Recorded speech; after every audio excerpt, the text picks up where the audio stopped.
Despite the fact that I've been through these testing times, I want to use my voice and hands to change the world. So I'm giving you my story.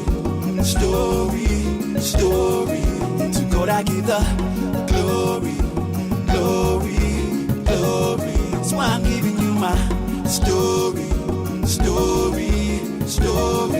To God I give the glory. For the rest of my life. For the rest of my life. I had a dream to be a superstar.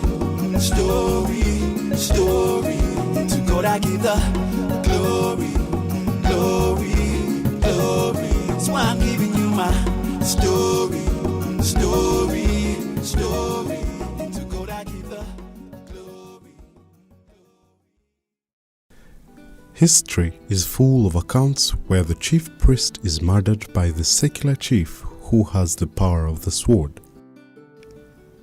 The Bible, Christianity's holy book, has many accounts of men and women of God being persecuted by kings.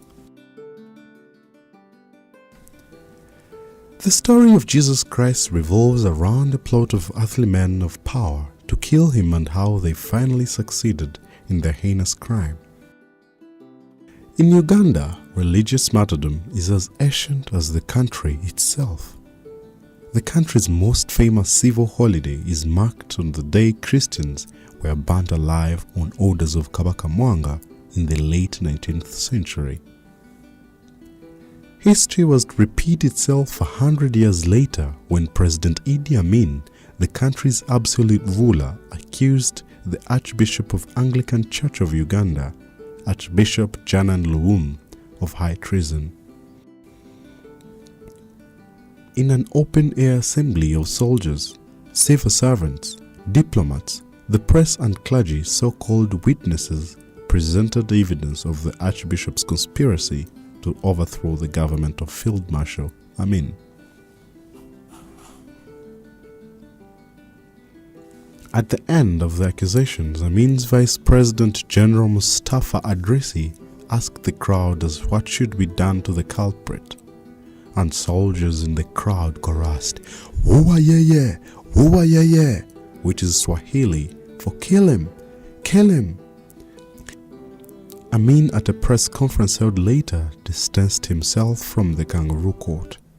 They wanted these people to be executed, but for me, I will have a proper trial by the military court, and therefore the case will be judged properly before they are sentenced to death or sentenced to prisons. This is what I'm going to do because we believe in justice.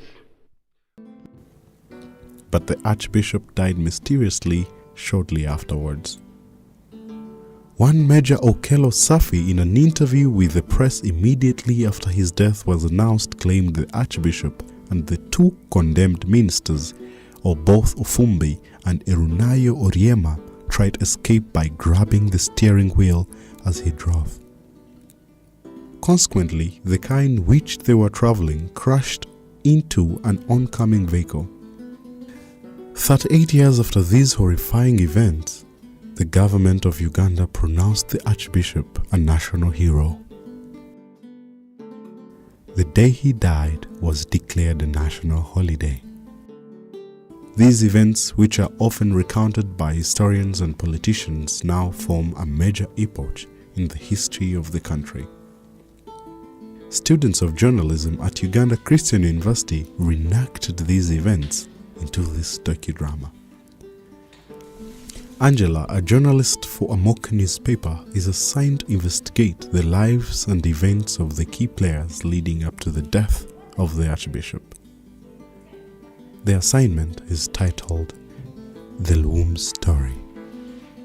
In a mock meeting with the librarian keeping Uganda's archives, Angela learns that Luwum was a very decent family man who had strong feelings in God and was highly committed to the ideals of humanity. Going back to Luwum, what was his relationship with Idi Amin like? Oh, pretty cool. Each was a leader in his own way. They both had humble beginnings. They knew each other from way back. Upon his consecration, Idi presented Luwum with a golden covered Bible, which he claimed he bought in Jerusalem.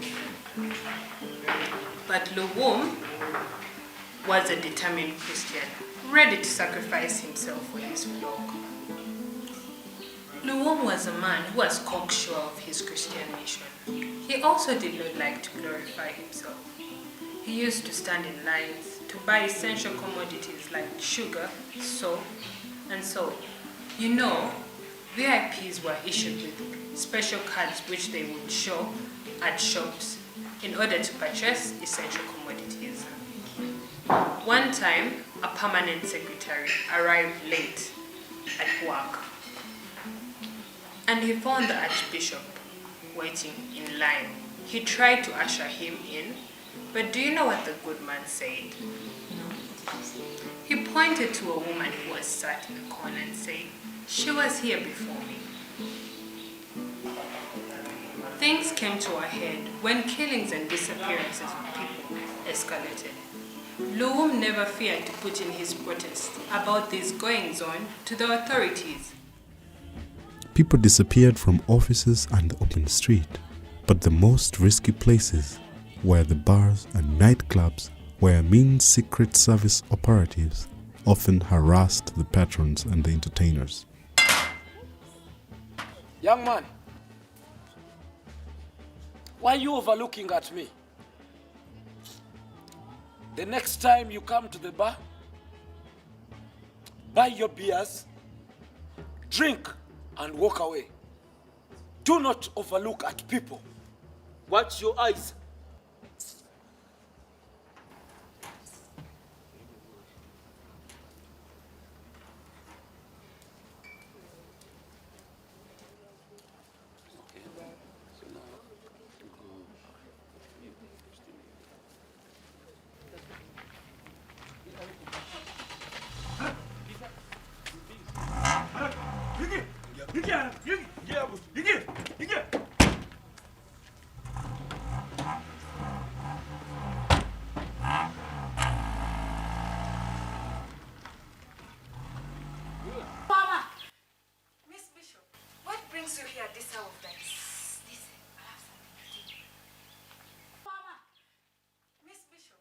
Bishop, I have a problem.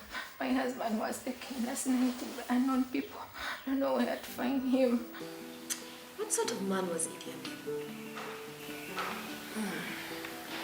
How should I describe him? I know of one Scotsman who reported to Amin that he was being denied a work permit by the immigration officials. Amin called his Minister of Education and ordered that he be given a work permit by noon the next day. Then he joked to the Scot, "My government works at a supersonic speed. It is not like that English government of yours, which is spoiled by that English Prime Minister."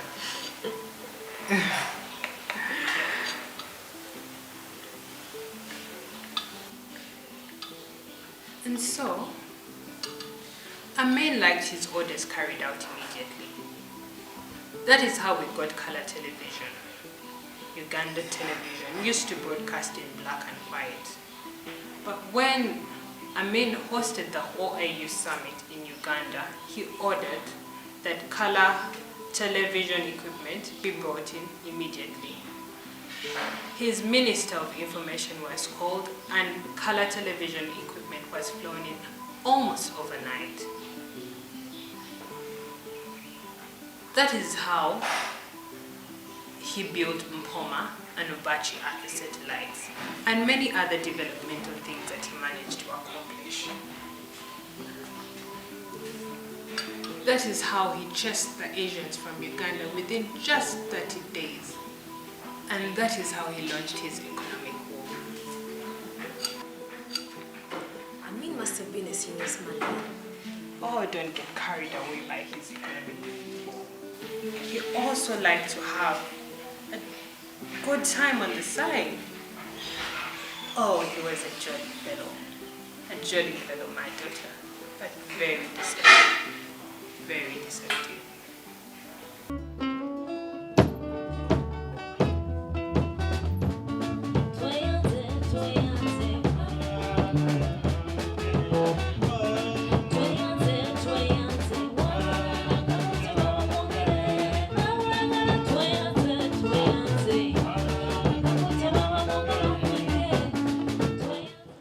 As you know, I play accordion, I play guitar,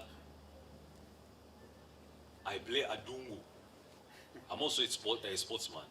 I play football, I play rugby. I'm also a boxer. So Ugandans should move at supersonic speed like me. I'm also a salongo. Ask Medina here. Yes. So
As you know, many people were in a main secret service, also known as the State Research Bureau. Marigani sasa. I had someone tell me this.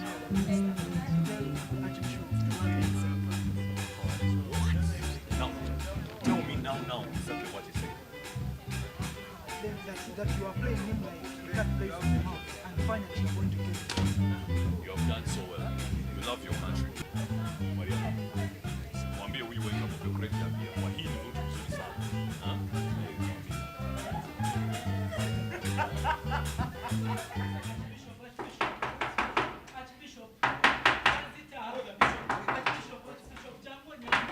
My father had a knock at the door, and a man's voice was saying, "Archbishop, open, it's me." And this is a person my father knew. So he opened, and as soon as he opened this door, he saw this man who was badly beaten, he was bleeding, and he was surrounded by soldiers who were heavily armed. They pushed him back up to the wall, and they said, "We understand there are guns in your house." And they told him, "We are going to check the house." He said, "You can go ahead and do whatever you want. I have nothing to hide." We're all really, really scared. Where are the guns? Yeah?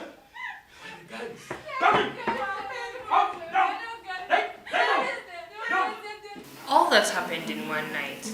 Then, the country woke up to an important announcement that there was going to be an important meeting at the conference center. Sorry. This system these days, Uganda. By the way, they took the Archbishop. You know the other time when we went to the bar, those State Research Bureau guys, they intimidated us out of the bar. Sure, the night was And then when we went outside, the band leader was being bundled into the car boot.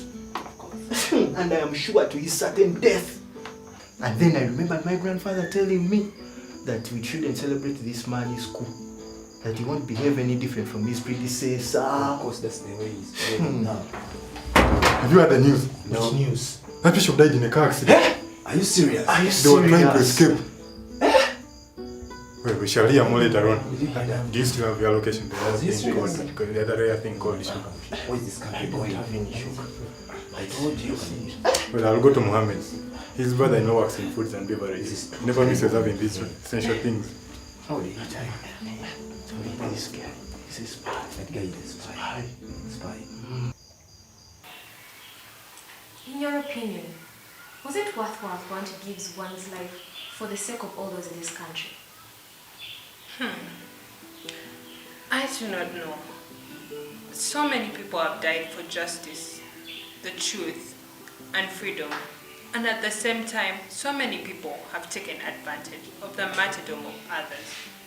Just like Luwum, Bishop Hannington, Benedicto Chiwanuka, the Christ, and others for political opportunism.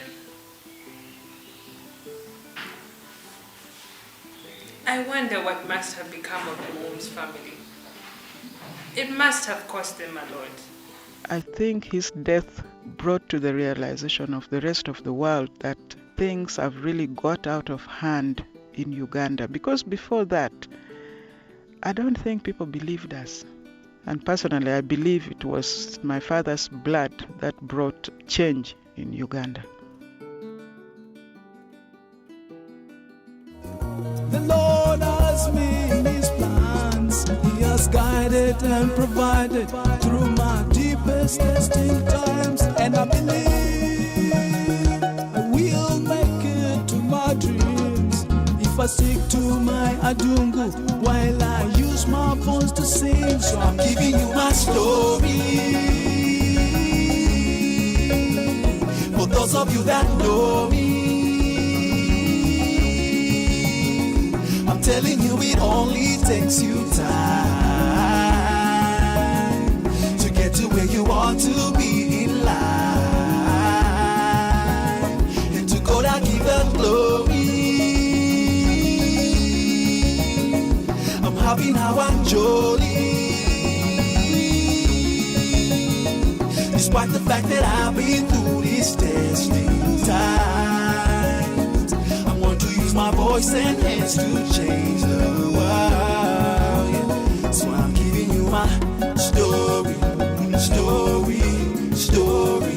To God I give the glory, glory, glory. So I'm giving you my story, story, story. To God I give the glory, glory, for the rest of my life. The rest of my life I will live to tell my story. It wasn't easy coming up, my life, but at least I tried.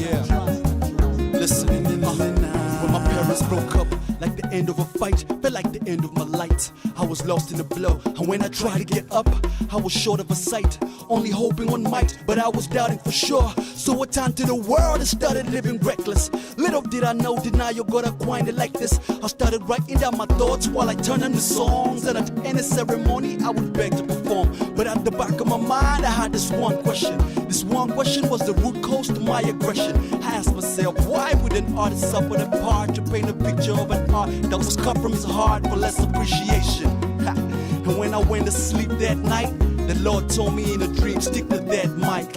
Inspire the generation of strife in every right. Here's some colors and brushes, just break the stories of your life. Man don't be to mera, Lutin wa. We thank you all. Man don't be to mera, Kahana. We thank you all. Man don't be to mera, Lutin wa. We thank you all. Sean, you restored my home. We thank you all. Sean, you restored my dream. We thank you all. Sean,